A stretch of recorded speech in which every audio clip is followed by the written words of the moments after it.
But if a child just told me something happened to them, what do I do in the next 24 hours?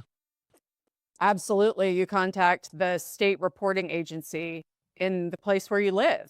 In Texas, we have the Texas Department of Family and Protective Services. If it's a acute, meaning the child is still in danger with the same perpetrator, call the hotline.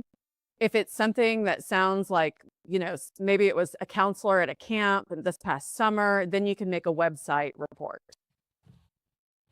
So I'm terrified that my kid won't be believed. How does a child credibility actually get established in a legal setting?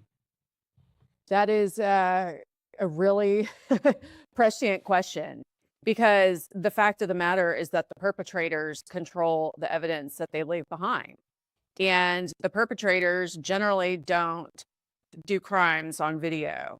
And so we, as listeners, as jurors, as people evaluating the factual allegations from the child, have to use our best judgment and our intuition.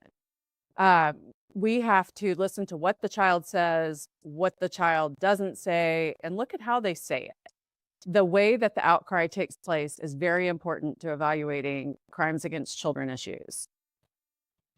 So, what's the difference between reporting to CPS and then going to local law enforcement? And, when do you choose one versus the other? They're basically the same. If it's a child abuse case, then the report should go, even if you report to CPS, it should also go to law enforcement. I would say it's really best to call CPS, to call the hotline first, especially if you live in Texas. Hopefully, every state in the country has this hotline.